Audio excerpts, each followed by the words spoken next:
Nous allons attaquer les qualifications donc des plus-values et des moins-values, tout simplement donc pour savoir si elles doivent être traitées donc à court terme ou à long terme. Donc pour faire un petit rappel sur les plus-values et moins-values donc professionnelles avec l'IR, donc tout simplement en comparaison, vous allez voir qu'il y a moins d'opérations en fait spécifiques sur l'IS et donc du coup, ce qui veut dire qu'il y a moins d'avantages parce que plus d'opérations seront laissées dans le résultat et donc le taux d'imposition est toujours moins intéressant que lorsqu'on fait des opérations extra-comptables.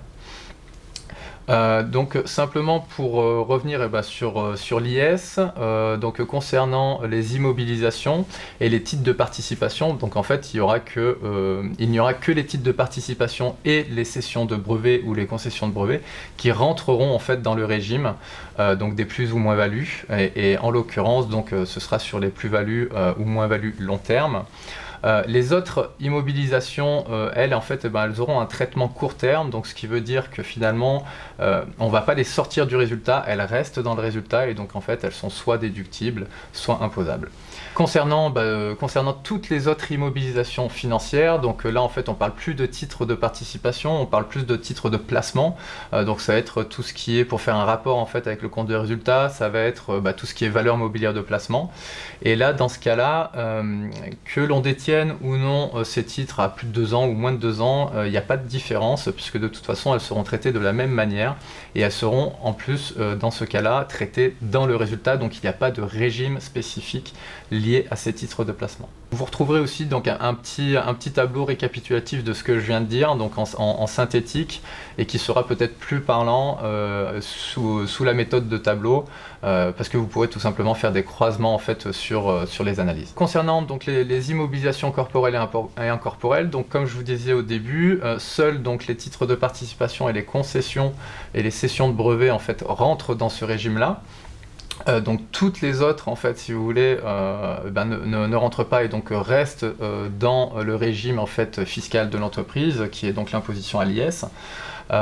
Concernant donc les cas de concession ou les cas de cession de brevet, eh bien là on sera imposé à un taux avantageux qui sera donc le taux de 10%.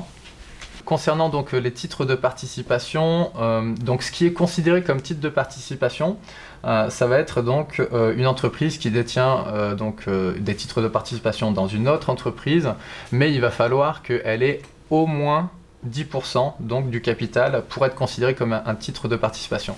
Si elle a moins de 10%, ça va être tout simplement en fait considéré comme un titre de placement et dans ce cas-là, ça reste imposé dans le résultat de l'IS et donc il n'y a pas de retraitement extra-comptable à faire. Il y a aussi une petite distinction donc concernant les titres de participation qui est sous le régime des mères-filles.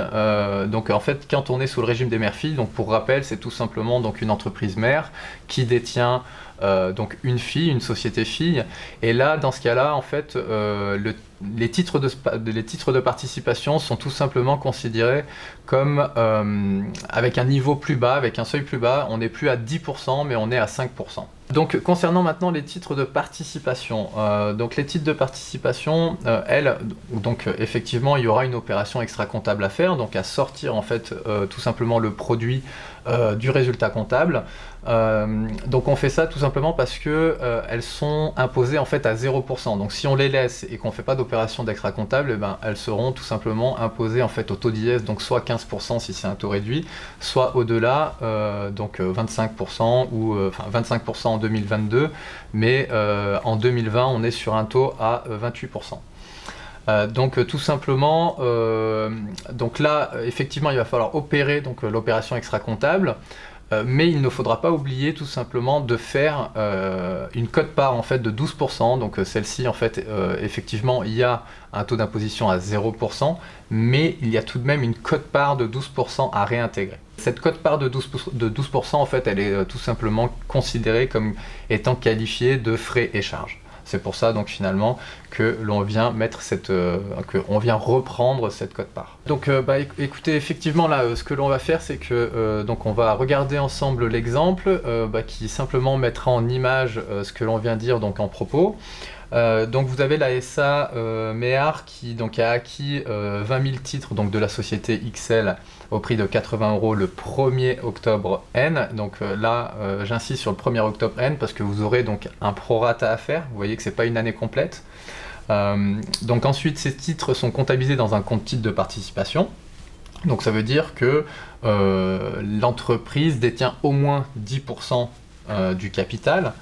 Les frais d'acquisition donc, qui sont liés à cette acquisition eh bien, s'élèvent à 7 200 €. Et tout simplement, ce que vous allez voir, c'est que pour calculer en fait la plus et moins-value, on va prendre donc le coût d'acquisition. Donc le coût d'acquisition, c'est le prix d'achat plus les frais accessoires. Et donc là, effectivement, c'est pour ça qu'on vient parler de ces frais accessoires. Donc ces titres, ils sont revendus le 1er mai N+3 au prix donc, de 90 € l'action. Donc comme je vous disais, le coût d'acquisition, eh bien, ça va être donc les 20 000 titres qui font donc x 80 parce qu'on les a achetés à 80 €, le cours était à 80 €, donc ce qui nous donne 1 607 200 €. Et à ça, donc, on va rajouter les frais d'acquisition, et les frais d'acquisition, effectivement, on va venir les amortir. Donc c'est pour ça qu'il y aura un prorata, un calcul de prorata à faire. Pour la première année, la première année N, donc comme je vous disais, c'était au 1er octobre N, donc ça veut dire qu'on a 3 mois. Donc ici, ce que l'on va faire, c'est donc 7002, c'est le montant des frais d'acquisition, les multiplier donc par 20%, et donc multiplié donc par 3/12e qui est le prorata donc de l'année N, ce qui nous fait 360 € d'amortissement de frais d'acquisition pour la première année N, qui bénéficiait que de 3 mois. Pour l'année N+1 et N+2, donc ce sont des années complètes, là il n'y a pas de prorata à faire, donc tout simplement ça va être 7200 x 20%. Donc x 20%, ah oui, je vous l'ai pas dit, donc x 20% tout simplement parce qu'on va venir amortir linéairement en fait ces frais d'acquisition sur 5 ans. Donc pour l'année N+1 et N+2, donc, ce sont des années complètes, donc elles auront le même montant, ce sera 1440 € d'amortissement.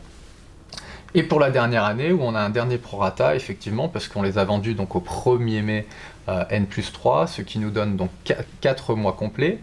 Donc 7002 x 20% encore donc, pour 1/5 d'année d'amortissement, et fois donc 4/12e.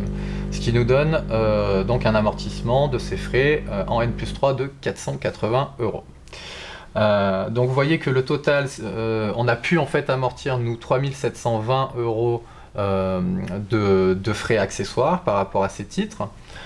Donc ce qui nous donne en fait une valeur nette fiscale de 1 607 200 moins 3720, donc ce qui donne lieu à 1 603 480. Le résultat dégagé, donc là on va prendre le prix du cours auquel on a vendu donc au 1er mai N+3, qui est donc 90 €. On a toujours nos 20 000 titres et on les vend en totalité. Donc 90 x 20 000 moins 1 603 480, ce qui nous donne donc une plus-value de 196 520. Donc la qualification fiscale effectivement de ces titres, eh bien, elle est tout simplement qualifiée à long terme parce que c'est détenu depuis plus de 2 ans, et on reste donc dans cette atmosphère donc, de titres de participation parce que on nous l'a dit en tout début d'exemple que donc l'entreprise possédait plus de 10% de ces titres-là.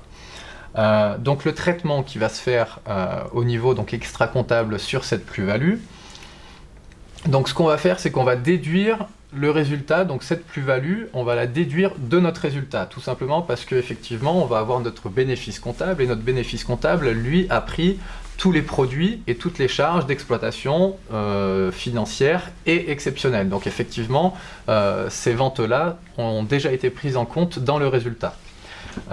Donc ce que nous on cherche à faire ici, c'est que on veut sortir donc ce produit qui est venu augmenter notre bénéfice, on veut le sortir parce qu'on ne veut pas le faire imposer au taux d'IS. On veut tout simplement lui donner le taux qui lui est conféré, et donc là en l'occurrence c'est 0%, avec pour rappel une quote-part de 12% à réintégrer. Donc déduire tout simplement donc, de manière extra-comptable les 196 520, et ensuite on va venir réintégrer aussi, toujours pareil, de manière extra-comptable, parce que celle-ci on ne l'a pas prise en compte dans notre bénéfice comptable, donc on va venir réintégrer cette quote-part de 12%, donc on va faire 12%, donc 0,12 fois 196 520 €, ce qui nous donne donc 23 582,40 € de quote-part, et celle-ci en fait sera réintégrée au résultat. Donc en fait notre plus-value, c'est comme si on était imposé dessus à 23 000 €.